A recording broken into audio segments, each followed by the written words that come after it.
दोस्तों, आज जो कहानी मैं आपको सुनाने जा रहा हूं वो सिर्फ एक पुराने घर की कहानी नहीं है। ये कहानी है एक खिड़की की। ऐसी खिड़की जिसे गांव के लोग सूरज ढलने के बाद देखने तक से डरते थे। कहते थे, रात के बाद उस खिड़की को मत खोलना, क्योंकि उसके बाद जो दिखेगा वो इंसान नहीं होगा। लेकिन इंसान की सबसे बड़ी कमजोरी क्या है? जिज्ञासा। और उसी जिज्ञासा ने एक आदमी को ऐसी गलती करवा दी जिसकी कीमत सिर्फ उसी ने नहीं बल्कि पूरे गांव ने चुकाई। तो अगर आप भी सुनना चाहते हैं उस खिड़की का रहस्य, तो वीडियो को लाइक कर दीजिए, चैनल को सब्सक्राइब कर लीजिए। और अब शुरू करते हैं आज की कहानी।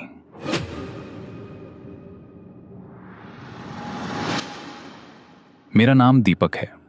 यह घटना लगभग 10 साल पुरानी है, जब मैं शहर की नौकरी छोड़कर अपने पुश्तैनी गांव लौट आया था। गांव का नाम था भैरवपुर। यह छोटा सा गांव घने जंगलों के बीच बसा हुआ था। दिन में यहां सब कुछ सामान्य लगता था, लेकिन रात होते ही पूरा इलाका अजीब तरह की खामोशी में डूब जाता था। मेरे दादा का एक पुराना मकान था जो कई सालों से बंद पड़ा था। वही मकान रहने के लिए दिया गया।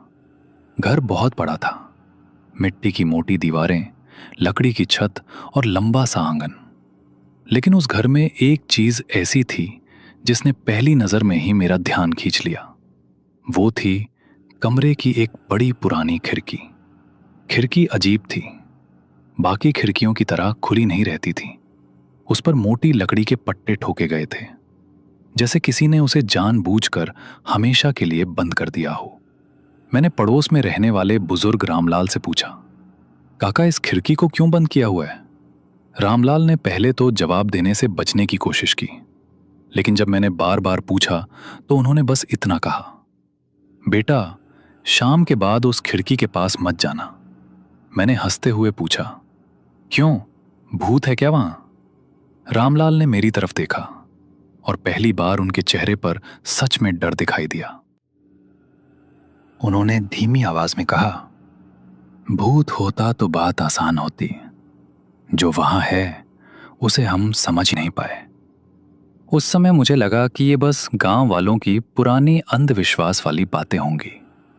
लेकिन उसी रात मुझे पहली बार एहसास हुआ कि उस खिड़की में कुछ तो अजीब जरूर है। रात के लगभग 11 बजे थे। मैं अपने कमरे में लेटा हुआ था। बाहर तेज हवा चल रही थी। पुराने घर की लकड़ी चरमराने की आवाजें आ रही थीं। अचानक मुझे लगा कि किसी ने खिड़की के उस पार से धीरे से लकड़ी पर खटखटाया। टक टक। मैं तुरंत उठकर बैठ गया। पहले तो मैंने सोचा कि शायद कोई पेड़ की डाल हवा में हिलकर दीवार से टकरा रही होगी, लेकिन फिर वही आवाज दोबारा आई, टक टक। इस बार आवाज बिल्कुल साफ थी। ऐसा लग रहा था जैसे कोई खिड़की के उस पार खड़ा होकर अंदर आने की कोशिश कर रहा हो। मेरे शरीर में हल्की सिहरन दौड़ गई। मैं धीरे धीरे उठकर खिड़की के पास गया। लकड़ी के पट्टों के बीच एक छोटा सा छेद था जिससे बाहर का थोड़ा हिस्सा दिखाई देता था। मैंने आंख लगाकर बाहर झांका। बाहर घना अंधेरा था, लेकिन कुछ सेकंड बाद मुझे जैसे दूर जंगल के किनारे कोई आकृति खड़ी है। वो बिल्कुल स्थिर थी। इतनी दूर से चेहरा दिखाई नहीं दे रहा था, लेकिन यह साफ था कि वो आकृति सीधे मेरे घर की तरफ देख रही थी। मेरे दिल की धड़कन तेज हो गई। मैंने तुरंत खिड़की से हटकर दरवाजा बंद कर लिया। उस रात मुझे ठीक से नींद नहीं आई। लेकिन सबसे अजीब बात अगले दिन सुबह हुई। सुबह जब मैं बाहर आंगन में गया तो मैंने जमीन पर कुछ देखा। घर की दीवार से शुरू होकर सीधे जंगल की तरफ जाते हुए गहरे पैरों के निशान। ऐसा लग रहा था जैसे कोई रात में मेरे घर तक आया हो और फिर वापस जंगल की तरफ चला गया हो। उस दिन पहली बार मेरे मन में एक अजीब सा सवाल उठा, अगर वो सिर्फ कोई आदमी था तो उसने दरवाजे की बजाय सीधे बंद खिड़की पर ही क्यों दस्तक दी? और उस सवाल का जवाब मुझे बहुत जल्द मिलने वाला था। उस रात के बाद मैं कई दिनों तक उस खिड़की के बारे में सोचता रहा। दिन में सब कुछ सामान्य लगता था। घर शांत रहता, आंगन में धूप पड़ती और दूर खेतों में काम करते लोगों की आवाजें सुनाई देती। लेकिन जैसे ही शाम ढलती, मेरे मन में एक अजीब बेचैनी शुरू हो जाती। अगर उस कमरे में जहां वो बंद खिड़की थी, मैं खुद को समझाता कि ये सब मेरा वहम है। शायद रात में कोई जानवर दीवार से टकरा गया होगा। लेकिन सच ये था कि मेरे मन में अब जिज्ञासा डर से ज्यादा बढ़ चुकी थी। एक शाम मैं फिर रामलाल काका के पास गया। मैंने उनसे सीधा सवाल किया, काका सच सच बताइए, उस खिड़की में क्या बात है? रामलाल काका कुछ देर चुप रहे। फिर उन्होंने धीरे से कहा, बेटा, उस घर में पहले तुम्हारे दादा का एक नौकर रहता था। उसका नाम था हरिकेश। मैंने पूछा, फिर? काका बोले, एक रात वो अचानक गायब हो गया। किसी को पता नहीं चला कि वो कहां गया। लेकिन अगले दिन सुबह लोगों ने जंगल के किनारे उसकी लाश देखी। मैंने चौंक कर पूछा, लाश? कैसे? रामलाल काका ने गहरी सांस ली। उसकी आंखें खुली थीं और चेहरे पर ऐसा डर था जैसे उसने मरने से पहले कुछ ऐसा देखा हो जिसे इंसान देखना नहीं चाहता। मैंने फिर पूछा, लेकिन इसका खिड़की से क्या संबंध? काका ने मेरी तरफ देखा और बोले, मरने से एक दिन पहले हरकेश बार बार यही कह रहा था कि जंगल से कोई उसे बुला रहा है और वो आवाज इसी खिड़की के पास से आती है। उनकी बात सुनकर मेरे शरीर में हल्की ठंडक दौड़ गई, लेकिन मैं फिर भी पूरी तरह विश्वास नहीं कर पा रहा था। मैंने हंसते हुए कहा, काका ये सब पुराने किस्से हैं, शायद वो पागल हो गया होगा। रामलाल काका ने मुझे घूर कर देखा, फिर धीरे से बोले, अगर तुम्हें विश्वास नहीं है तो आज रात उस खिड़की के पास जाकर देख ले। उस दिन उनकी बात सुनकर मैं चुप हो गया, लेकिन उस रात मैंने सच में वही करने का फैसला कर लिया। रात के लगभग 12 बजे होंगे। पूरा गांव सो चुका था। चारों तरफ सन्नाटा था। धीरे धीरे उठकर उस कमरे में गया। कमरे में हल्की चांदनी पड़ रही थी। खिड़की के लकड़ी के पट्टे वैसे ही बंद थे। कुछ सेकंड तक मैं बस खड़ा होकर उन्हें देखता रहा। फिर मैंने हाथ बढ़ाया और धीरे धीरे लकड़ी का एक पट्टा हटाने लगा। लकड़ी बहुत पुरानी थी। थोड़ा जोर लगाने पर वो ढीली हो गई। कुछ ही मिनटों में खिड़की का एक हिस्सा खुल गया। अब पहली बार मुझे सीधे बाहर का जंगल दिखाई दे रहा था। रात का घना अंधेरा, हवा में पेड़ों की सरसराहट और दूर कहीं से उल्लू की आवाज।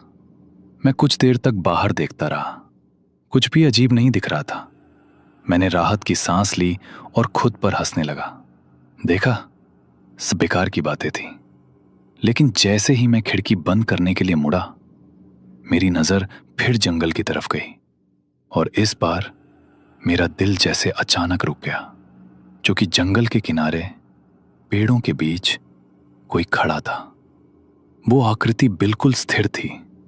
लंबा कद, झुका हुआ शरीर। उसका चेहरा अंधेरे में साफ नहीं दिख रहा था, लेकिन एक बात साफ थी, वो सीधा मेरी खिड़की की तरफ देख रहा था। मेरे हाथ ठंडे पड़ गए। मैंने आंखें मिचमिचाकर फिर देखा। वो आकृति अब भी वहीं खड़ी थी, एकदम बिना हिले। कुछ सेकंड बीते, फिर धीरे धीरे वो आकृति चलने लगी, लेकिन उसकी चाल बिल्कुल इंसानों जैसी नहीं थी। वो अजीब तरीके से झटकों के साथ आगे बढ़ रही थी और सबसे डरावनी बात, वो सीधे मेरे घर की तरफ आ रही थी। अब मेरा गला सूखने लगा था। मैं जल्दी से खिड़की बंद करने लगा, लेकिन तभी मुझे साफ सुनाई दिया, जंगल की तरफ से आती हुई एक धीमी आवाज, जैसे कोई बहुत दूर से फुसफुसा रहा हो, दीपक। मेरे पूरे शरीर में झुरझुरी दौड़ गई। मैंने तुरंत खिड़की बंद की और लकड़ी के पट्टे फिर से लगा दिए। फिर तेजी से कमरे से बाहर निकलकर दरवाजा बंद कर लिया। उस रात मैं पूरी रात सो नहीं पाया, लेकिन असली डर अगली सुबह मेरा इंतजार कर रहा था। सुबह जब मैं बाहर आंगन में गया तो मैंने जमीन पर कुछ देखा। घर की दीवार के ठीक नीचे ताजे पैरों के निशान, और वे निशान सीधे उसी जगह से शुरू हो रहे थे जहां मेरी खिड़की थी। मेरे दिल की धड़कन तेज हो गई। मैंने धीरे धीरे उन निशानों को देखा। वे घर तक आए थे, लेकिन वापस जाने के निशान नहीं थे। इसका मतलब सिर्फ एक ही था, जो भी रात में मेरे घर तक आया था वो वापस जंगल नहीं गया। और उसी पल मेरे पीछे कमरे के अंदर से धीरे से लकड़ी के चरमराने की आवाज आई, जैसे कोई अंदर खिड़की खोलने की कोशिश कर रहा हो। उस आवाज को सुनकर मेरा शरीर जैसे पत्थर का हो गया। मैं आंगन में ही खड़ा रह गया और कुछ सेकंड तक हिम्मत नहीं हुई कि पीछे मुड़कर देखूं। कमरे के अंदर से फिर वही आवाज आई, लकड़ी की धीमी चरमराती हुई आवाज, जैसे कोई बहुत धीरे धीरे खिड़की को खोलने की कोशिश कर रहा हो। मेरा दिल तेजी से धड़कने लगा। मैंने खुद को समझाने की कोशिश की, शायद हवा होगी, पुराना घर है, लकड़ी हिल रही होगी। लेकिन अंदर से आती आवाज में एक अजीब लय थी, जैसे कोई जानबूझकर लकड़ी हिला रहा हो। आखिरकार मैंने हिम्मत की और धीरे धीरे कमरे की तरफ बढ़ा।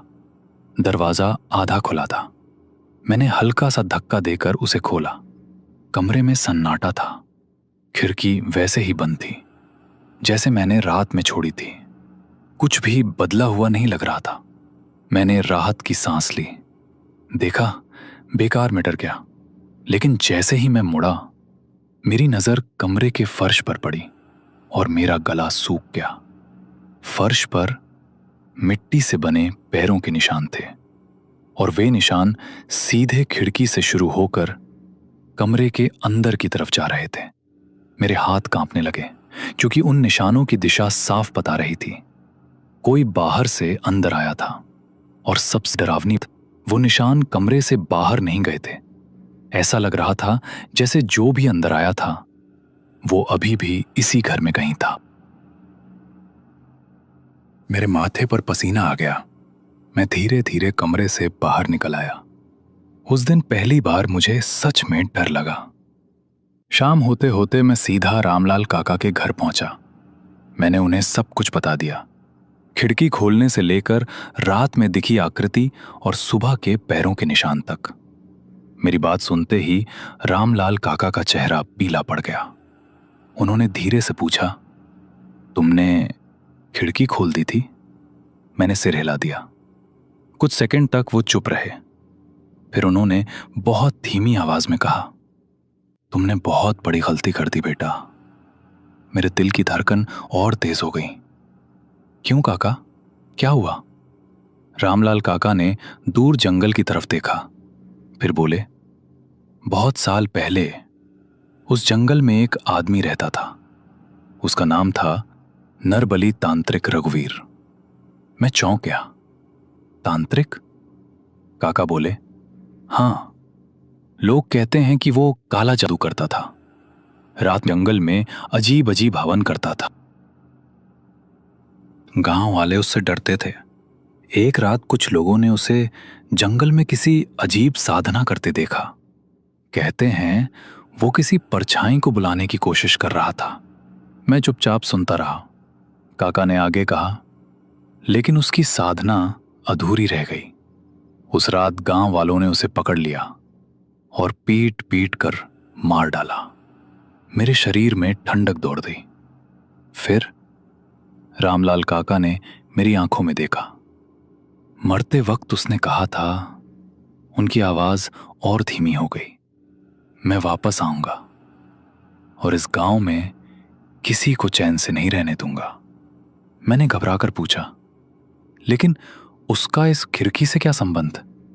काका बोले, उस रात जब गांव वाले उसे मारने गए थे, वो आखिरी बार इसी घर के सामने देखा गया था। और तब से कभी कभी रात में उस जंगल से किसी के खड़े होने की खबर मिलती है। मेरे दिमाग में रात वाला दृश्य घूम गया। जंगल के किनारे खड़ी वो आकृति।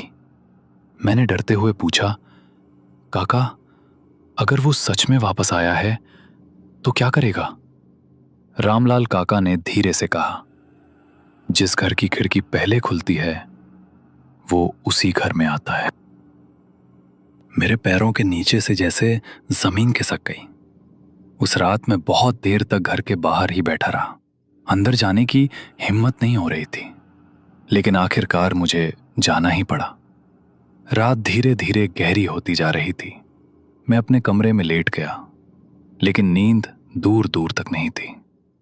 आधी रात के करीब अचानक मुझे लगा जैसे घर के अंदर कहीं कदमों की आवाज आई, धीमी, घसीटती हुई, टक टक।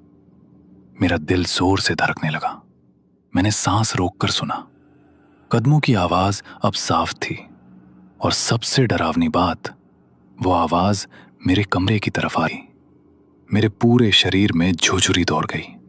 दरवाजे के बाहर कोई था। कुछ सेकंड तक सन्नाटा रहा, फिर धीरे से दरवाजे पर खटखटाहट हुई। टक टक। मेरे गले से आवाज तक नहीं निकली, और तभी दरवाजे के नीचे की दरार से मुझे कुछ दिखाई दिया। 2 काले मिट्टी से भरे पैर जो बिल्कुल मेरे दरवाजे के सामने खड़े थे।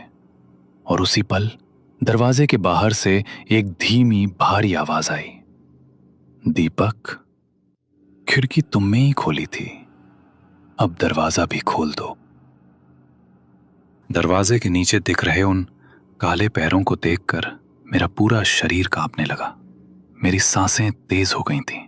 दरवाजे के बाहर खड़ा वो जो भी था अब भी बिल्कुल शांत खड़ा था। कुछ सेकंड तक सन्नाटा रहा, फिर वही भारी आवाज आई, दीपक, दरवाजा खोलो। उस आवाज में एक अजीब ठंडक थी। ऐसा लग रहा था जैसे वो इंसान की आवाज हो ही नहीं। मैंने हिम्मत करके पूछा, कौन है?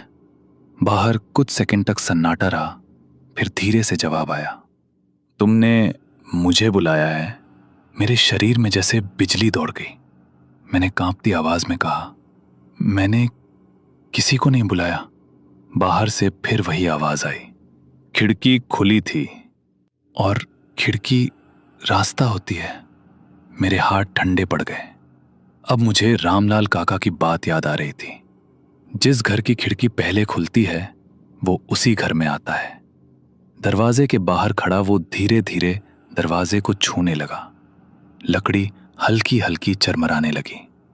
मैंने जल्दी से कमरे की मेज खींचकर दरवाजे सामने लगा दी, लेकिन मुझे पता था अगर वो सच में अंदर आना चाहता है तो ये सब उसे रोक नहीं पाएगा। अचानक दरवाजे के नीचे से आती चांदनी में मुझे कुछ और दिखाई दिया। वे पैर धीरे धीरे लंबे होते जा रहे थे, जैसे वो आकृति इंसान नहीं कुछ और हो। मेरी आंखें फैल गईं। अचानक दरवाजे पर जोर से एक धक्का पड़ा। धड़ाम, मेज हिल गई। मेरे दिल की धड़कन इतनी तेज हो गई कि ऐसा लगा जैसे अभी फट जाएगी। दूसरा धक्का पड़ा। धड़ाम। दरवाजा अब ज्यादा देर टिकने वाला नहीं था। उसी समय मेरे दिमाग में एक बात आई। रामलाल काका ने कहा था वो खिड़की से आता है। मैं तुरंत कमरे से बाहर भागा और सीधे उस कमरे में पहुंचा जहां खिड़की थी। कमरे में घोप अंधेरा था, लेकिन जैसे ही मैंने दरवाजा खोला मेरे पैरों के नीचे से जमीन खिसक गई। खिड़की पूरी खुली हुई थी। ठंडी हवा अंदर आ रही थी, और खिड़की के बाहर कोई खड़ा था। चांदनी में उसका चेहरा थोड़ा दिखाई दे रहा था। लंबा सूखा शरीर, झुका हुआ सिर, और आंखें पूरी काली। मैं कुछ सेकंड तक वहीं जड़ होकर खड़ा रह गया। फिर अचानक वो आकृति धीरे धीरे सिर उठाने लगी। उसकी आंखें सीधे मेरी आंखों में आकर टिक गईं, और उसके होठों पर एक अजीब मुस्कान फैल गई। मेरे शरीर में झुरझुरी दौड़ गई। वो धीरे से बोला, अब तुम भी देख रहे हो, जैसे हरिकेश ने देखा था। मेरे दिमाग में बिजली सी कौंधी। हरिकेश, यानी ये वही चीज थी जिसने उसे मारा था। अचानक मुझे पीछे से आवाज सुनाई दी। मेरे कमरे का दरवाजा टूट चुका था। धीरे धीरे कदमों की आवाज उस कमरे की तरफ आ रही थी। टक टक टक। मेरा दिल डूबने लगा। इसका मतलब था वो घर के अंदर भी था और खिड़की के बाहर भी। मैंने फिर खिड़की की तरफ देखा। खिड़की के बाहर खड़ी आकृति गायब थी। कमरे में सन्नाटा फैल गया और तभी मेरे बिल्कुल पीछे से एक ठंडी सांस की आवाज आई। मैं धीरे धीरे मुड़ा और जो मैंने देखा वो मेरी जिंदगी का सबसे डरावना पल था। मेरे पीछे वही आकृति खड़ी थी, इतनी पास कि ठंडी सांस मेरे चेहरे पर पड़ रही। उसकी काली आंखें मेरी आंखों में घूर रही थीं। फिर उसने धीरे से कहा, अब तुम्हारी बारी है। मेरे शरीर में जैसे जान ही नहीं रही। मैंने आखिरी हिम्मत जुटाई और पूरी ताकत से उसे धक्का देकर खिड़की की तरफ भागा। फिर बिना सोचे समझे सीधे खिड़की से बाहर कूद गया।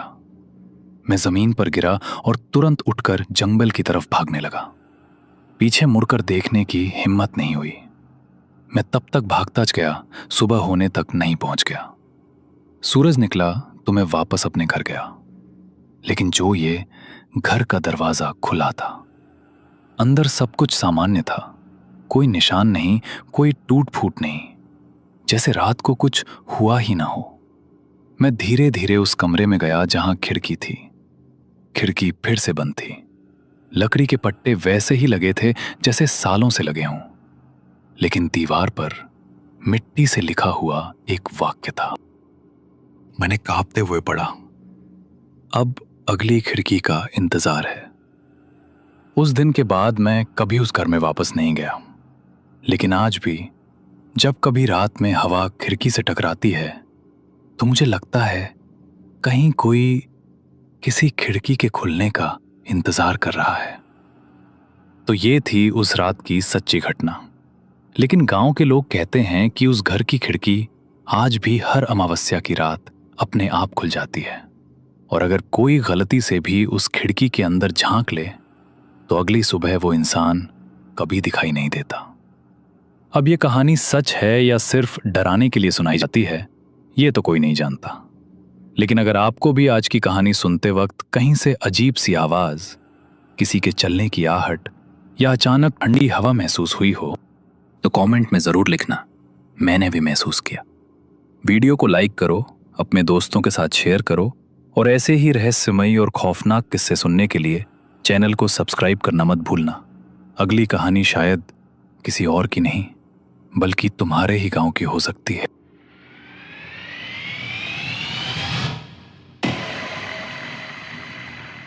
रात के ठीक 3 बजे थे जब रोहन की नींद खुली। बगल में अनन्या नहीं थी। बिस्तर ठंडा था, जैसे वो काफी देर से उठी हुई हो। उसने धीरे से आवाज दी, अनन्या। कोई जवाब नहीं आया। कमरे में सिर्फ खिड़की से आती चांदनी थी और दूर से कहीं उल्लू की आवाज। रोहन उठा और दरवाजे की तरफ बढ़ा। कॉरिडोर में हल्की रोशनी जल रही थी। उसने देखा कि नीचे हॉल की तरफ से किसी के चलने की आवाज आ रही थी, पायल की हल्की छन छन। अनन्या, तुम ठीक हो? वो सीढ़ियों से उतरा। हॉल में कोई नहीं था, लेकिन तहखाने की तरफ जाने वाला पुराना लकड़ी का दरवाजा खुला था। वो दरवाजा जिसे उन्होंने सुबह बंद किया था। ठंडी हवा का झोंका अंदर से आ रहा था। रोहन का दिल तेज धड़कने लगा। अनन्या, उसने जोर से पुकारा। तभी तहखाने से अनन्या की आवाज आई, यहां हूं मैं, जरा आओ तो। रोहन ने फ्लैशलाइट उठाई और धीरे धीरे सीढ़ियां उतरने लगा। हर सीढ़ी पर चरमराहट की आवाज आ रही थी। नीचे अंधेरा था, सिर्फ एक कोने से मोमबत्ती की टिमटिमाती रोशनी आ रही थी। अनन्या, तुम यहां क्या कर रही हो? रात के 3 बजे हैं। अनन्या एक बड़े से ढके हुए शीशे के सामने खड़ी थी। उसकी पीठ रोहन की तरफ थी। वो बिल्कुल स्थिर खड़ी थी, जैसे किसी मूर्ति की तरह। अनन्या, रोहन ने उसके कंधे पर हाथ रखा। वो धीरे से पलटी। उसकी आंखें अजीब तरह से खाली लग रही थीं। फिर अचानक वो झटके से जागी, जैसे, हाँ, क्या हुआ? मैं यहां कैसे? यही तो मैं पूछ रहा हूं। तुम्हें याद नहीं? अनन्या ने इधर उधर देखा, भ्रमित नजरों से। मुझे नहीं पता, मैं तो सो रही थी। 2 दिन पहले राजस्थान के छोटे से कस्बे देवलगढ़ में रोहन और अनन्या की शादी को सिर्फ 2 महीने हुए थे। रोहन को अपने दूर के चाचा की विरासत में एक पुरानी हवेली मिली थी। हवेली नूर, एक भव्य लेकिन जर्जर इमारत जो पिछले 30 सालों से बंद पड़ी थी। रोहन, क्या सच में हम यहां रहेंगे? अनन्या ने हवेली के मुख्य दरवाजे के सामने खड़े होकर पूछा। उसकी आवाज में हल्की घबराहट थी। हवेली 3 मंजिला थी, लाल पत्थरों से बनी, जिन पर समय की धूल जमी थी। खिड़कियां बड़ी बड़ी थीं, लेकिन ज्यादातर टूटे शीशों वाली। मुख्य द्वार पर नक्काशीदार लकड़ी का काम था, जो कभी शानदार रहा होगा। बस कुछ महीने, रोहन ने मुस्कुराते हुए कहा। मैं इसे रेनोवेट करवाऊंगा, फिर या तो यही रहेंगे या बेच देंगे। देखो तो कितनी खूबसूरत है। दरवाजा खोलते ही पुराने घर की विशेष गंध आई। नमी, लकड़ी और कुछ मीठा सा जो शायद पुराने फूलों का था। अंदर बड़ा सा हॉल था। बीच में एक टूटा हुआ झूमर लटक रहा था। दीवारों पर पुरानी तस्वीरें थीं, अजनबी चेहरे जो शायद इस हवेली के पुराने मालिक थे। साहब, साहब, दोनों ने पीछे मुड़कर देखा। एक बूढ़ा आदमी झुकी हुई कमर के साथ उनकी तरफ आ रहा था। मैं शर्मा हूं, आपके चाचा जी का पुराना चौकीदार। उन्होंने मुझे यही रहने दिया था। अरे हां, वकील साहब ने बताया था, रोहन ने कहा। आप यही रहते हैं? हां साहब, बाहर के कमरे में। इस हवेली को मैं 30 साल से देख रहा हूं। शर्मा काका की आवाज में एक अजीब सी गंभीरता थी। अनन्या ने पूछा, काका, इतनी बड़ी हवेली में आप अकेले नहीं डरते? शर्मा काका ने उसे देखा, फिर रोहन को। कुछ कहना चाहा पर रुक गया। बस आदत हो गई है बेटी। पहले 2 दिन साफ सफाई में ही गुजर गए। हवेली में 22 कमरे थे। ज्यादातर में पुराना फर्नीचर था जो धूल से ढका हुआ था। रोहन ने ऊपर की 2 मंजिलों को बंद ही रखने का फैसला किया। उन्होंने नीचे के 3 कमरे साफ करवाए।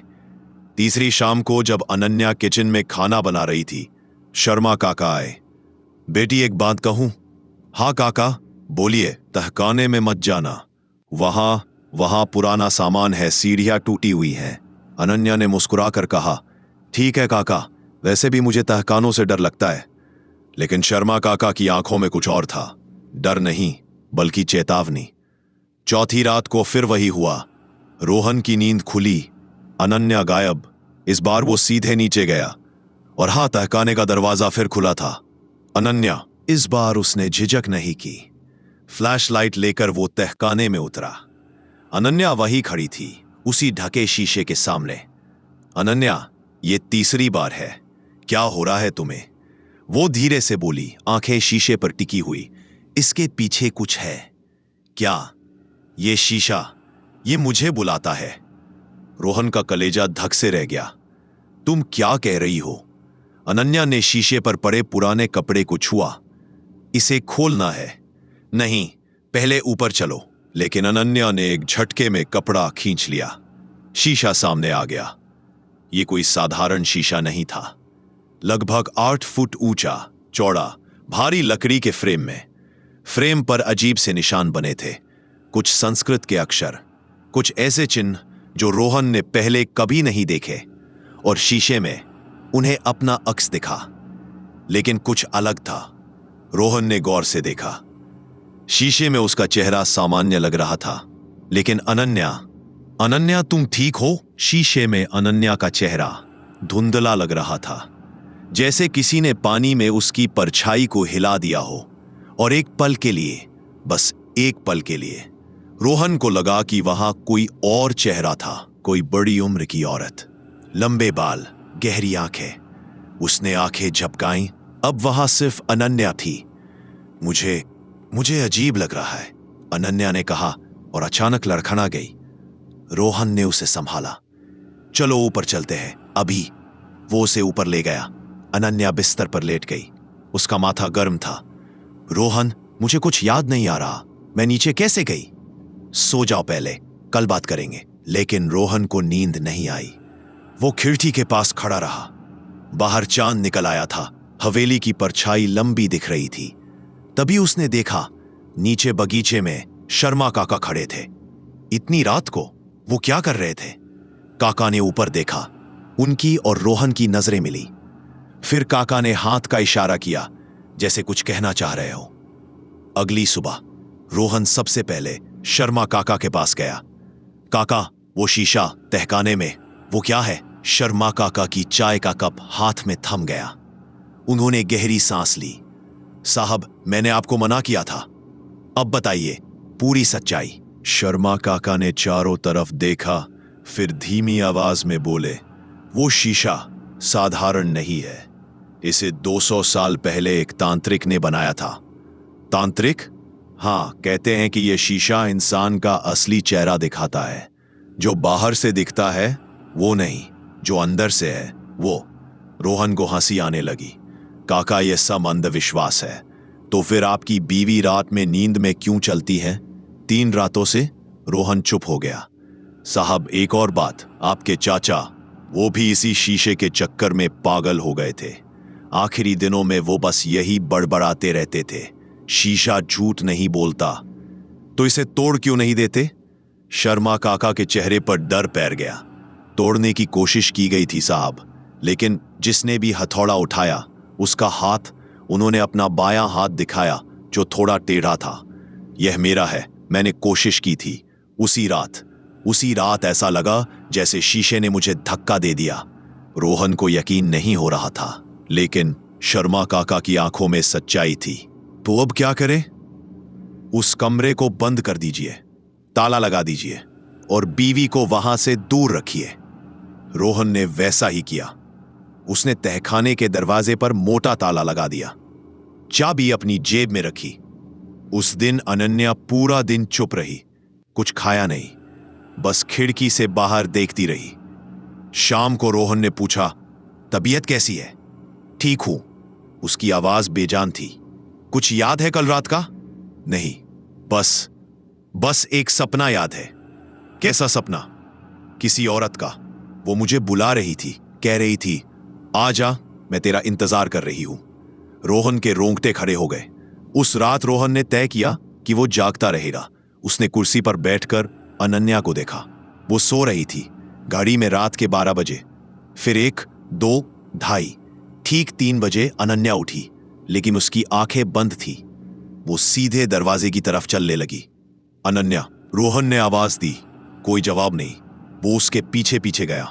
अनन्या सीढ़ियों से उतरी, सीधे तहखाने के दरवाजे के पास। दरवाजे पर ताला था, लेकिन तभी एक अजीब आवाज आई, खट। ताला खुद ब खुद खुल गया। रोहन की सांसें रुक गई। अनन्या दरवाजा खोलकर अंदर चली गई। रोहन भी पीछे गया। तहखाने में अब मोमबत्तियां नहीं थीं, लेकिन शीशा खुद चमक रहा था, हल्की सी नीली रोशनी। अनन्या शीशे के बिल्कुल सामने खड़ी हो गई, और इस बार जो रोहन ने देखा वो उसे जीवन भर नहीं भूलेगा। शीशे में अनन्या नहीं थी, वहां एक और औरत थी, लगभग 40 साल की, लंबे काले बाल, गहरी आंखें और चेहरे पर एक अजीब सी मुस्कान। वो औरत धीरे धीरे मुस्कुराई और फिर उसने अपना हाथ शीशे पर रखा। अनन्या ने भी वैसा ही किया। रोहन चिल्लाया, अनन्या रुको। तभी अनन्या ने बिना पलटे धीमी आवाज में कहा, मैं अनन्या नहीं हूं। रोहन के पैर जैसे जमीन में गड़ गए। उसकी आवाज गले में अटक गई। अनन्या अभी भी शीशे के सामने खड़ी थी। उसका हाथ शीशे पर टिका हुआ, और शीशे में वो औरत, वो अजनबी औरत मुस्कुरा रही थी। अनन्या, तुम क्या कह रही हो? धीरे धीरे अनन्या ने अपना हाथ शीशे से हटाया, फिर पलटी। उसकी आंखें खुली थीं, लेकिन उनमें कोई भाव नहीं था, जैसे किसी गुड़िया की आंखें हो। मैं थक गई हूं, उसने धीमी आवाज में कहा। बहुत लंबा सफर था। किसका सफर? तुम किस बारे में बात कर रही हो? अनन्या ने अपना सिर झुकाया, जैसे कुछ सोच रही हो। फिर अचानक उसके पैर लड़खड़ाए और वो गिरने लगी। रोहन ने झट से उसे संभाल लिया। अनन्या, इस बार उसकी आंखें बंद हो गईं। वो बेहोश हो चुकी थी। रोहन ने उसे उठाया और ऊपर ले गया, बिस्तर पर लिटाया। उसका माथा ठंडा था, लेकिन पूरा शरीर पसीने से भीगा हुआ। अनन्या उठो प्लीज। कोई हलचल नहीं। रोहन ने तुरंत शर्मा काका को बुलाया। काका ने अनन्या को देखा, फिर रोहन की तरफ। आप तहखाने में गए थे? वो खुद वहां चली गई, नींद में। और फिर उसने कहा कि वो अनन्या नहीं है। शर्मा काका का चेहरा पीला पड़ गया। ये शुरुआत है साहब। शीशे ने उसे पकड़ना शुरू कर दिया है। क्या मतलब? उस शीशे में आत्माएं कैद है और वो किसी जिंदा शरीर में आना चाहती हैं। काका की आवाज कांप रही थी। ये सब बकवास है, मैं डॉक्टर को बुलाता हूं। डॉक्टर कुछ नहीं कर पाएगा साहब, ये बीमारी नहीं है, ये कुछ और है। रोहन ने फिर भी डॉक्टर को फोन किया, लेकिन देवलगढ़ में सिर्फ एक ही डॉक्टर था, डॉक्टर मेहता, जो रात में नहीं आते थे। सुबह आऊंगा, उन्होंने कहा। पूरी रात रोहन अनन्या के पास बैठा रहा। कभी वो बड़बड़ाती, कभी करवट बदलती। एक बार उसने बंद आंखों से ही कहा, छोड़ दो मुझे, मैं जाना चाहती हूं। कहां जाना चाहती हो? घर, मेरे असली घर। तुम्हारा घर तो जयपुर में है। तभी अनन्या ने आंखें खोली और इस बार उसकी आंखों में चमक थी। मेरा घर यहां है, इस हवेली में, 200 साल से। रोहन का दिल धक से रह गया। सुबह डॉक्टर मेहता आए। उन्होंने अनन्या को देखा, चेक किया। बुखार नहीं है, बीपी नॉर्मल है, शायद थकान है, आराम करने दीजिए। लेकिन डॉक्टर साहब, वो अजीब बातें कर रही हैं। नई शादी, नया घर, सब मिलकर स्ट्रेस हो सकता है, चिंता की बात नहीं। डॉक्टर चले गए, लेकिन रोहन को चैन नहीं था। दोपहर को जब अनन्या उठी, वो बिल्कुल नॉर्मल लग रही थी। मुझे बहुत भूख लगी है, उसने कहा। रोहन ने राहत की सांस ली। तुम्हें कुछ याद है कल रात का? अनन्या ने माथे पर हाथ रखा। नहीं, बस सपना याद है। एक औरत थी, वो कह रही थी कि यह हवेली उसकी है। रोहन ने उसे गौर से देखा। क्या सच में यह अनन्या है, या उसने एक टेस्ट करने का सोचा। अनन्या, याद है हमारी पहली डेट कहाँ थी? अनन्या मुस्कुराई। हाँ ना, नेहरू प्लेस के उस कॉफी शॉप में। तुमने मुझे गुलाब दिए थे। रोहन थोड़ा रिलैक्स हुआ। सही जवाब था। और हमारी शादी की तारीख 12 सितंबर। फिर से सही। हमारे हनीमून में क्या हुआ था? अनन्या का चेहरा ब्लैंक हो गया। हनीमून? हाँ, उदयपुर में। तुम्हें याद नहीं? मैं अनन्या ने अपना सिर पकड़ लिया। मुझे याद नहीं आ रहा।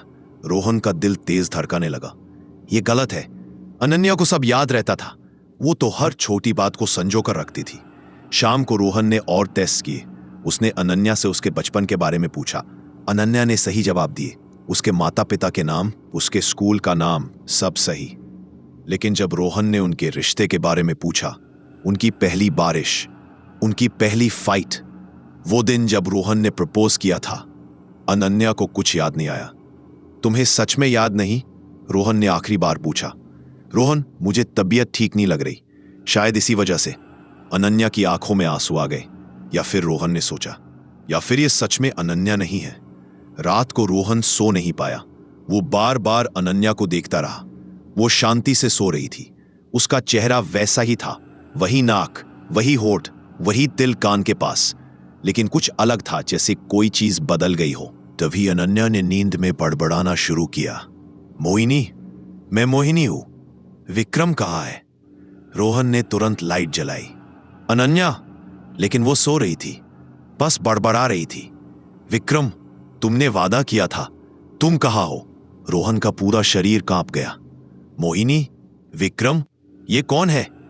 अगली सुबह वो सीधा शर्मा काका के पास गया। काका, मोहिनी कौन है?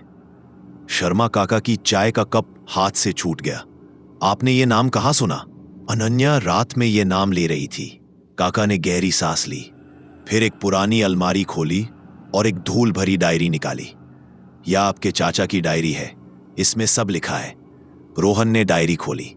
पीले पड़ चुके पन्नों पर हाथ से लिखे शब्द थे। 15 जनवरी 1995। आज मुझे उस शीशे का रहस्य पता चला। गांव के पुराने पंडित जी ने बताया, यह शीशा 1820 में बनाया गया था। तांत्रिक जगन्नाथ ने। उस समय इस हवेली में राजा विक्रम सिंह रहते थे। उनकी बेटी थी मोहिनी, अद्भुत सुंदर, लेकिन अभिमानी। मोहिनी को एक गरीब लड़के से प्यार हो गया। राजा ने मना किया तो मोहिनी ने आत्महत्या कर ली, लेकिन मरने से पहले उसने कसम खाई, मैं वापस आऊंगी और अपना प्यार ढूंढूंगी। तांत्रिक ने उसकी आत्मा को शीशे में कैद कर दिया ताकि वो किसी को नुकसान न पहुंचाए, लेकिन शीशा कमजोर पड़ता जा रहा है। मोहिनी बाहर आना चाहती है। रोहन के हाथ कांप रहे थे। उसने अगला पन्ना पलटा। 3 फरवरी 1995। मैंने गलती कर दी। मैंने शीशे को छू लिया। अब मुझे वो दिख रही है हर जगह। मोहिनी। वो कहती है मुझे बाहर निकालो, मैं जिंदा होना चाहती हूं। लेकिन कैसे? उसे किसी जिंदा शरीर की जरूरत है, किसी जवान औरत की। रोहन की सांसें रुक गई। उसने आखिरी एंट्री पढ़ी। 12 मार्च 1995। मैं अब इस हवेली को छोड़ रहा हूं। मोहिनी मुझे पागल बना रही है। उसने मुझसे वादा करवाया, अगली बार जो भी जवान औरत इस हवेली में आएगी उसे मेरे पास लेकर आना। मैंने मना कर दिया। अब वो गुस्से में है।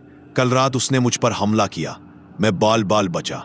किसी को भी यहां मत आने देना, खासकर किसी औरत को।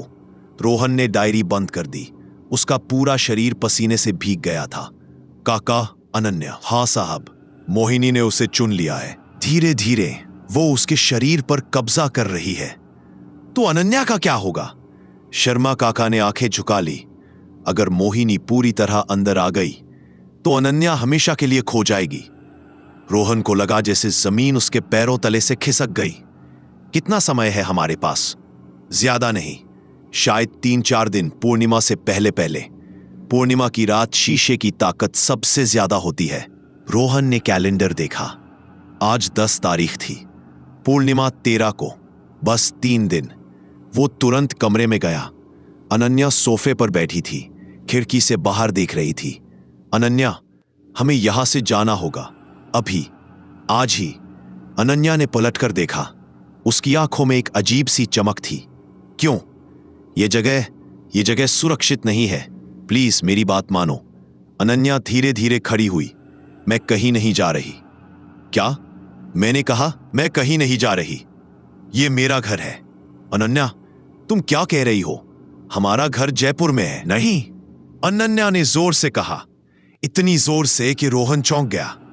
यह हवेली, यह मेरी है। यही मैं पैदा हुई थी, यही मैं मरी थी और यही मैं जिंदा होंगी। रोहन पीछे हट गया। तुम मोहिनी हो? अनन्या ने, या जो भी वो थी, मुस्कुराना शुरू किया। लेकिन वो मुस्कान अनन्या की नहीं थी, वो डरावनी थी। मैं अनन्या भी हूं और मोहिनी भी। हम दोनों एक ही शरीर में हैं। उसकी आवाज बदल रही थी, कभी अनन्या की, कभी किसी और की। अनन्या को जाने दो प्लीज। नहीं, मुझे इस शरीर की जरूरत है। मैं बहुत समय से इंतजार कर रही थी। अब मैं आजाद होना चाहती हूं। रोहन ने शर्मा काका को आवाज दी। काका दौड़ते हुए आए। उन्होंने अनन्या को देखा और तुरंत समझ गए। साहब, इसे तहखाने से दूर रखिए, शीशे के पास मत जाने दीजिए। लेकिन तभी अनन्या हंसने लगी। बूढ़े, तुझे लगता है तू मुझे रोक पाएगा? और अचानक बिजली चली गई। पूरी हवेली अंधेरे में डूब गई। रोहन ने फ्लैशलाइट जलाई, लेकिन अनन्या वहां नहीं थी। अनन्या, अनन्या! नीचे से आवाज आई, तहखाने से। रोहन और शर्मा काका दौड़ते हुए नीचे गए। तहखाने का दरवाजा खुला था। अंदर से नीली रोशनी आ रही थी। अनन्या शीशे के सामने खड़ी थी और इस बार शीशे में सिर्फ मोहिनी थी। अनन्या का कोई नामो निशान नहीं। अनन्या! रोहन चिल्लाया। मोहिनी ने शीशे में से उसकी तरफ देखा। वो अब यहां है, मेरे साथ, शीशे के अंदर। नहीं, और जल्द ही मैं पूरी तरह बाहर आ जाऊंगी।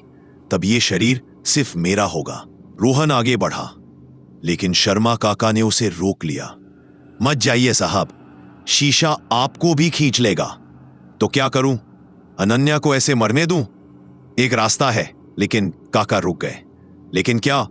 लेकिन उसके लिए आपको शीशे के अंदर जाना होगा, अनन्या को बाहर लाना होगा और अपनी जगह किसी और को वहां छोड़ना होगा। रोहन का दिल बैठ गया। मतलब किसी एक को शीशे में हमेशा के लिए रहना होगा, नहीं तो संतुलन बिगड़ जाएगा। रोहन ने शीशे की तरफ देखा, फिर अनन्या को, जिसके शरीर में अब मोहिनी थी। उसने फैसला कर लिया, मैं जाऊंगा अंदर और अनन्या को वापस लाऊंगा। साहब, अगर आप अंदर फंस गए तो। कोई बात नहीं, मुझे अनन्या को बचाना है। रोहन धीरे धीरे शीशे के पास गया। मोहिनी मुस्कुरा रही थी। आना चाहते हो अंदर? स्वागत है। रोहन ने गहरी सांस ली, फिर अपना हाथ शीशे पर रखा और जैसे ही उसने छुआ, उसे लगा जैसे कोई उसे खींच रहा है अंदर की तरफ। शीशे की सतह पानी की तरह लहराने लगी। रोहन ने आंखें बंद कर ली और अगले पल वो शीशे के अंदर था। चारों तरफ अंधेरा, ठंडा, सन्नाटा। अनन्या, उसने चिल्लाकर पुकारा। दूर से एक आवाज आई, रोहन, मैं यहां हूं। रोहन उस आवाज की तरफ दौड़ा। अंधेरे में कुछ दिख नहीं रहा था और तभी उसे एक और बात महसूस हुई। जब उसने अपने हाथों को देखा, वो बदल रहे थे। उसकी उंगलियां लंबी हो रही थी, त्वचा का रंग बदल रहा था। घबराकर उसने इधर उधर देखा और सामने एक और शीशा था। अंदर उस शीशे में जो दिखा वो रोहन नहीं था, वो कोई और था। एक आदमी, लंबे बाल, राजसी कपड़े और उस आदमी के होठों पर एक नाम लिखा था, विक्रम। शीशे में अपना चेहरा देखकर रोहन के होश उड़ गए। वो रोहन नहीं था, वो विक्रम था। लंबे बाल, राजसी कपड़े, माथे पर चंदन का तिलक। नहीं, ये मैं नहीं हूं, मैं रोहन हूं, उसने चिल्लाकर कहा। लेकिन शीशे में जो दिख रहा था वो साफ था, उसकी असलियत। तभी पीछे से एक आवाज आई, तुम हमेशा से विक्रम ही थे, बस तुम्हें याद नहीं था। रोहन ने पलटकर देखा। अंधेरे में एक परछाई उभर रही थी। धीरे धीरे रोशनी बढ़ी और सामने अनन्या खड़ी थी, लेकिन उसका चेहरा डरा हुआ था, आंखों में आंसू। अनन्या, रोहन दौड़कर उसके पास गया, उसे कसकर पकड़ा। तुम ठीक हो? रोहन, ये जगह, यहां से बाहर निकालो मुझे, प्लीज, मुझे डर लग रहा है। हाँ हाँ, बस हम निकल रहे हैं। रोहन ने इधर उधर देखा, लेकिन कोई दरवाजा नहीं था, सिर्फ अंधेरा और वो शीशा। तभी अनन्या ने कहा, रोहन, तुम्हारा चेहरा वो बदल गया है, मुझे पता है, लेकिन मैं वही हूं, तुम्हारा रोहन। अनन्या ने उसके चेहरे को छुआ। नहीं, तुम विक्रम। रोहन का सिर चकरा गया। नहीं, मैं रोहन मिश्रा हूं, जयपुर से, इंजीनियर। याद है, हमने 2 महीने पहले शादी की थी, तुम दोनों हो। अचानक एक तीसरी आवाज गूंजी। मोहिनी वहां प्रकट हुई, लेकिन इस बार उसने अनन्या का शरीर नहीं पहना था।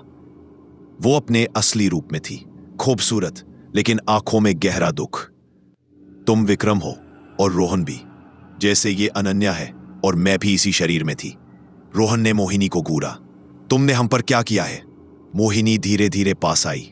मैंने कुछ नहीं किया, यह श्राप है, 100 साल पुराना, जो हम दोनों पर पड़ा था। कौन सा श्राप? मोहिनी ने गहरी सांस ली।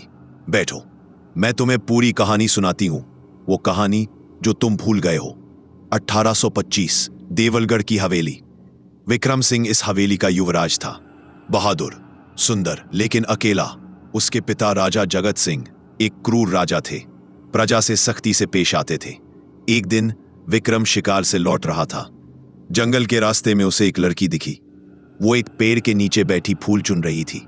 उसके बाल लंबे थे, आंखें गहरी और होठों पर मुस्कान। तुम कौन हो? विक्रम ने पूछा। लड़की ने ऊपर देखा। मैं मोहिनी हूं, गांव के पुजारी की बेटी। उस दिन से विक्रम रोज उसी रास्ते से जाने लगा और रोज मोहिनी उसे मिलती। धीरे धीरे बातें होने लगी, फिर मुलाकातें लंबी होने लगी। तुम राजकुमार हो, मैं सिर्फ एक पुजारी की बेटी, हमारे बीच कुछ नहीं हो सकता, मोहिनी ने एक दिन कहा। प्रेम में ऊंच नीच नहीं होती। विक्रम ने उसका हाथ पकड़ा। मैं तुमसे विवाह करूंगा।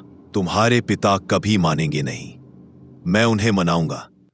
लेकिन जब विक्रम ने अपने पिता से बात की, राजा जगत सिंह ने साफ मना कर दिया। एक पुजारी की बेटी? कभी नहीं। तुम्हारा विवाह राजकुमारी से होगा, यह तय है। लेकिन पिताजी, बहस मत करो। अगर तुमने उस लड़की से दोबारा बात की तो मैं उसे और उसके पिता को देश निकाला दे दूंगा। विक्रम के पास कोई रास्ता नहीं था। उसने मोहिनी से मिलने जाना बंद कर दिया, लेकिन मोहिनी रोज उसी पेड़ के नीचे इंतजार करती। 1 दिन, 2 दिन, 5 दिन। 15 दिन हो गए, विक्रम नहीं आया। मोहिनी टूट गई। उसने सोचा कि विक्रम ने उसे छोड़ दिया, उसे धोखा दिया। एक रात, पूर्णिमा की रात, मोहिनी हवेली आई, पिछले दरवाजे से अंदर घुसी, विक्रम के कमरे तक पहुंची। विक्रम, उसने दरवाजा खटखटाया। विक्रम ने दरवाजा खोला। मोहिनी को देखकर उसकी आंखें भर आईं। मोहिनी, तुम यहां कैसे? तुम मुझसे मिलने क्यों नहीं आए? पिताजी ने मना किया है। अगर उन्हें पता चला तो क्या तुम डर गए? तुमने कहा था प्यार में ऊंच नीच नहीं होती। झूठ था? नहीं। लेकिन तभी पीछे से राजा जगत सिंह की आवाज आई, यह लड़की यहां क्या कर रही है? मोहिनी और विक्रम दोनों चौंक गए। राजा गुस्से में थे। तुम्हारी हिम्मत कैसे हुई मेरे महल में आने की? महाराज, मैं सिर्फ विक्रम से मिलने आई थी। विक्रम? तुम उसे नाम से बुलाती हो? राजा ने सिपाहियों को बुलाया। इसे पकड़ो और इसके पिता को भी। नहीं पिताजी, कृपया इसे जाने दें। विक्रम गिड़गिड़ाया, लेकिन राजा नहीं माने। मोहिनी और उसके पिता को बंदी बना लिया गया। अगले दिन राजा ने घोषणा की, इस लड़की ने राजकुमार को बहकाने की कोशिश की है। ये जादू टोना करती है, इसे जादूगरनी है। कल सुबह इसे जिंदा जला दिया जाएगा। नहीं, विक्रम चिल्लाया, वो निर्दोष है। चुप रहो या तुम्हें भी बंदी बना दूंगा। उस रात विक्रम ने मोहिनी को छुड़ाने की कोशिश की, लेकिन सिपाही बहुत थे, वो असफल रहा। सुबह गांव के बीच एक चिता बनाई गई। मोहिनी को बांधकर उस पर रखा गया। विक्रम वहां खड़ा था, बेबस। उसकी आंखों से आंसू बह रहे थे। मोहिनी ने उसकी तरफ देखा। आंखों में नफरत नहीं, सिर्फ प्रेम था। विक्रम, उसने धीरे से कहा, मैं तुमसे प्रेम करती हूं, हमेशा करूंगी, हर जन्म में।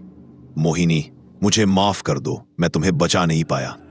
राजा ने आग लगाने का आदेश दिया। जैसे ही लपटें बढ़ीं, मोहिनी ने आसमान की तरफ देखा और चिल्लाई, मैं श्राप देती हूं विक्रम को और खुद को। हम हर 100 साल में जन्म लेंगे, लेकिन हमेशा अलग अलग शरीरों में। हम एक दूसरे को ढूंढेंगे लेकिन पहचान नहीं पाएंगे, जब तक हम अपनी असली सच्चाई को नहीं जान लेंगे। उसी समय आसमान में बिजली कड़की, भयंकर गर्जना हुई और मोहिनी की आत्मा आग में जल गई। विक्रम पागल हो गया। उसने पिता से बदला लेने की कसम खाई, लेकिन उसी रात राजा के सिपाहियों ने विक्रम को भी जहर दे दिया। राजा का आदेश था, यह लड़का काम का नहीं। विक्रम मरते मरते मोहिनी का नाम ले रहा था। कहानी कहते हुए मोहिनी की आंखों से आंसू गिर रहे थे।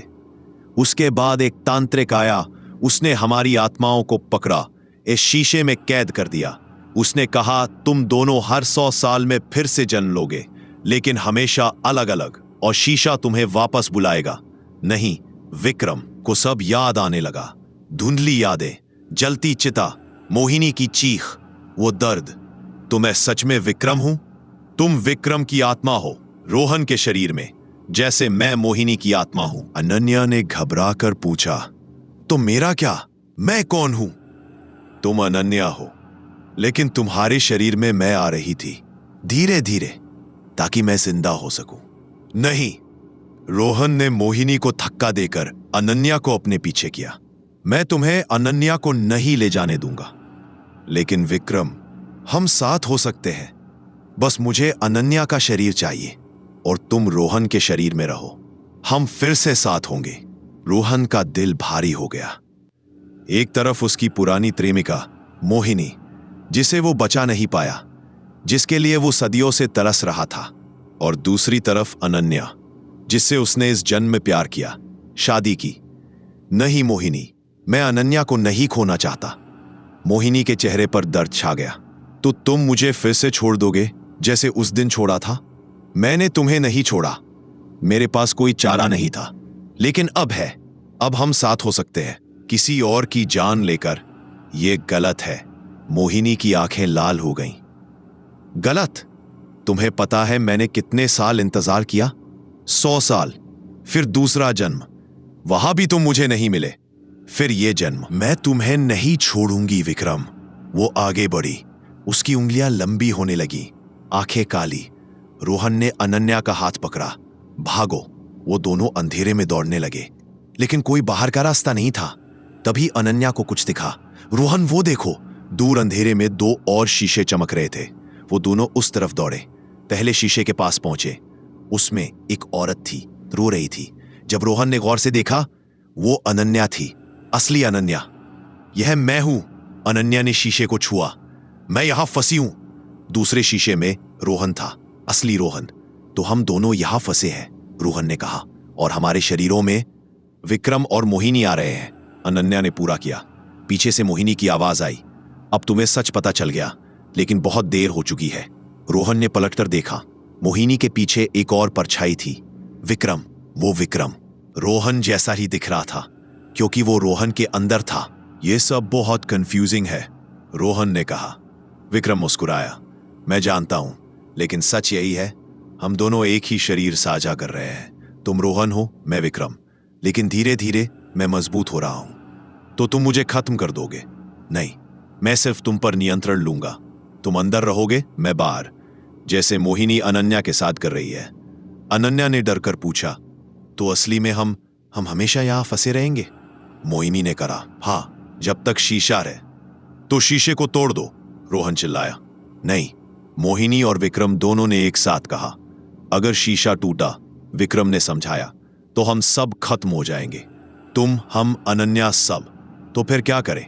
विक्रम ने मोहिनी की तरफ देखा। एक रास्ता है, लेकिन उसके लिए किसी एक को त्याग करना होगा। कैसा त्याग? किसी एक आत्मा को हमेशा के लिए शीशे में रहना होगा, तभी बाकी तीन बाहर जा सकते हैं। सन्नाटा छा गया। रोहन ने पूछा, कौन रहेगा? मोहिनी ने कहा, मैं नहीं रहूंगी। मैं बाहर जाना चाहती हूं, जिंदा होना चाहती हूं। विक्रम ने कहा, मैं भी बाहर जाऊंगा, मुझे मोहिनी के साथ रहना है। अनन्या और रोहन ने एक दूसरे को देखा। तो हम दोनों में से एक को, अनन्या की आवाज कांप गई। रोहन ने उसका हाथ कसकर पकड़ा। नहीं, मैं तुम्हें यहां नहीं छोड़ूंगा, लेकिन अगर कोई तो रहना ही होगा तो मैं रहूंगा। नहीं रोहन। तभी पीछे से एक आवाज आई। रुको! सबने पीछे मुड़कर देखा। शर्मा काका शीशे के अंदर थे। कैसे? काका, आप यहां कैसे? रोहन चौंक गया। शर्मा काका मुस्कुराए। मैं बहुत समय से इस शीशे को देख रहा हूं साहब, मुझे सब पता है। तो मैं यहां रहूंगा हमेशा के लिए। आप सब बाहर जाइए। लेकिन काका, मेरी उम्र हो चुकी साहब, बाहर मेरा कोई नहीं। लेकिन आप दोनों, आपकी पूरी जिंदगी बाकी है, जाइए, मोहिनी ने कहा। लेकिन काका, अगर तुम रहे तो हम चारों बाहर जा सकेंगे?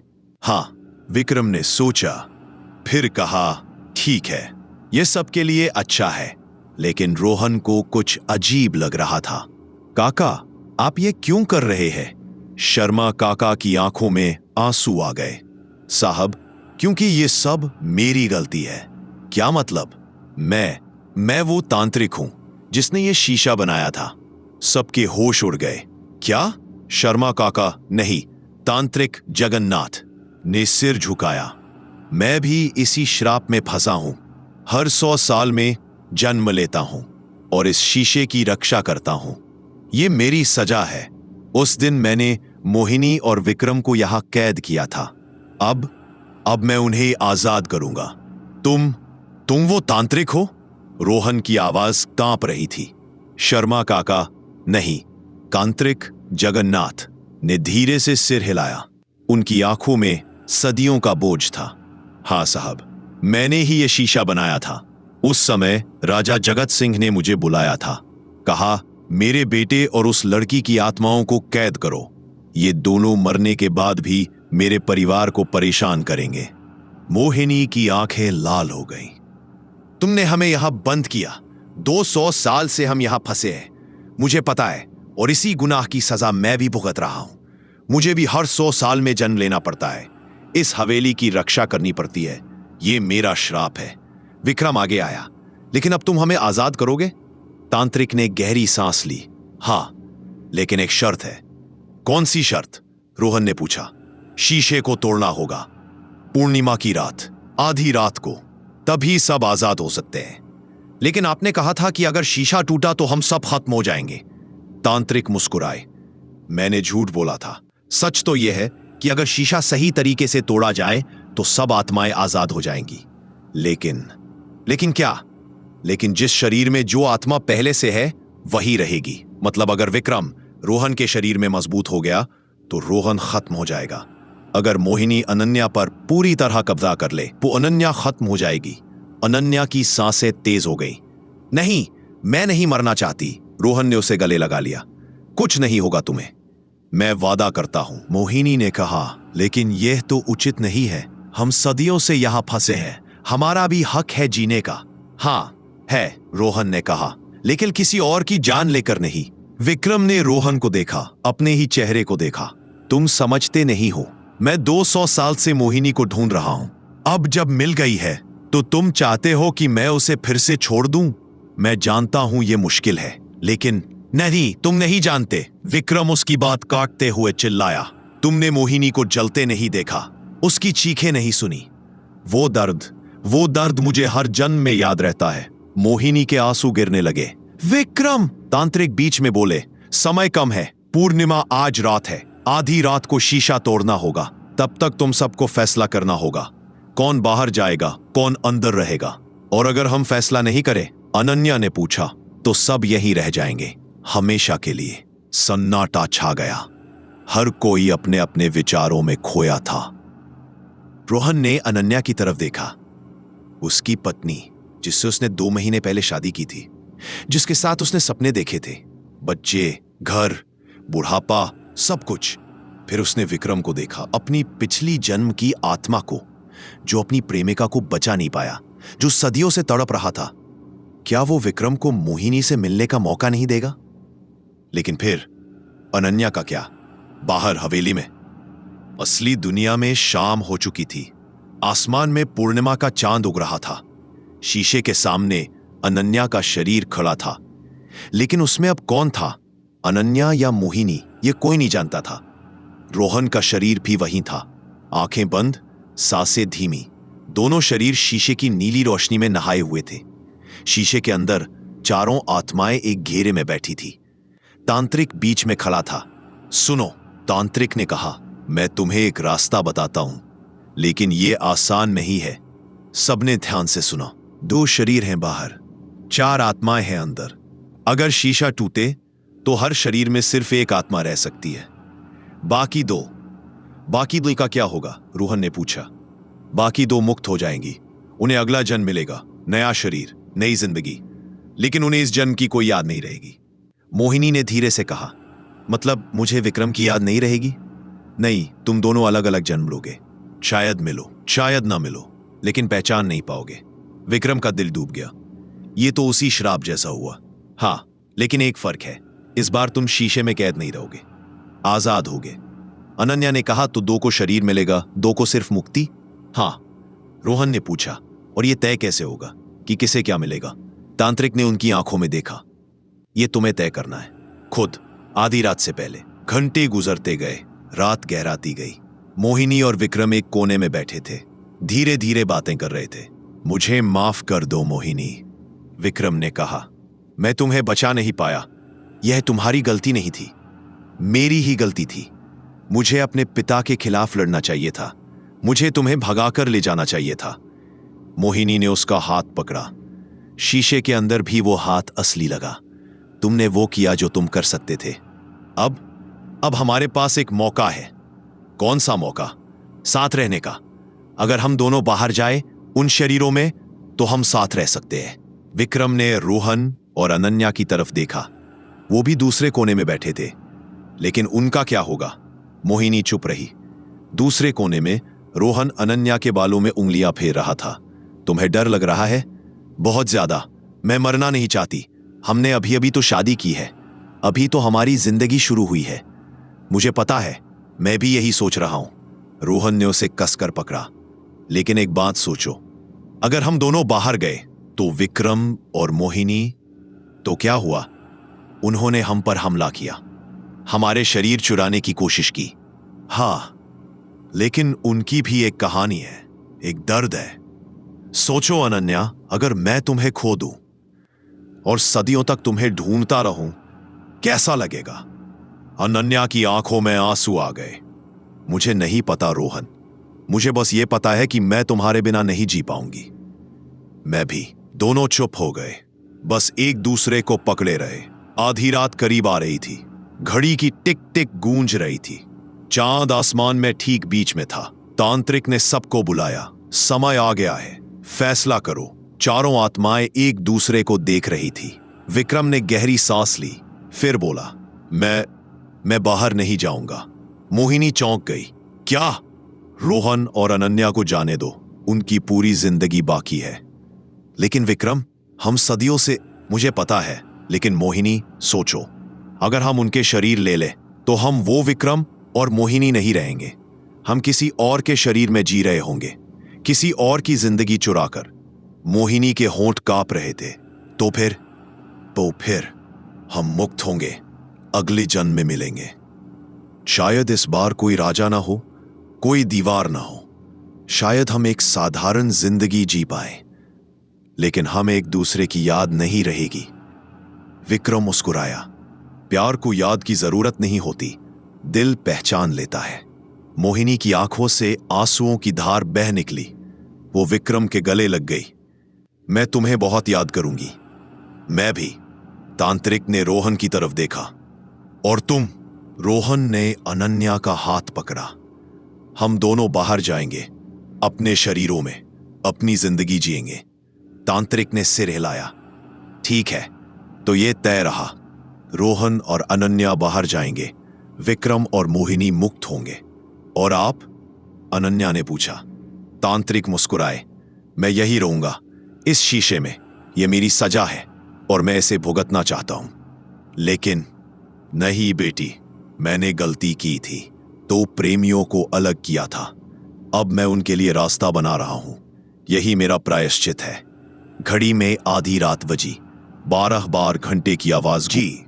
तांत्रिक ने अपने हाथ उठाए, मंत्र बोलने लगे। शीशे में दरारें पड़ने लगीं, पहले छोटी फिर बड़ी। रोहन ने अनन्या को कसकर पकड़ा। विक्रम और मोहिनी एक दूसरे की बाहों में थे। और तभी एक तेज आवाज के साथ शीशा टूट गया।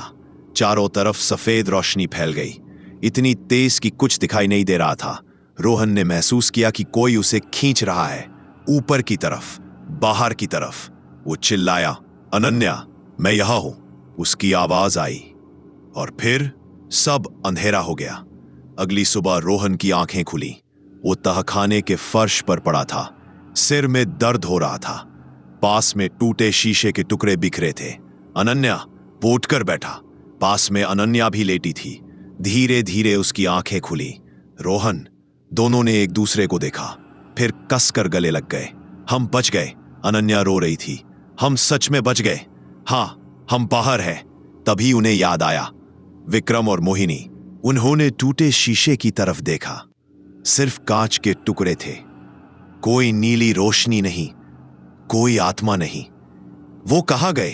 अनन्या ने पूछा। रोहन ने एक टुकड़े को उठाया। उसमें कुछ लिखा था, जैसे किसी ने उंगली से लिखा हो।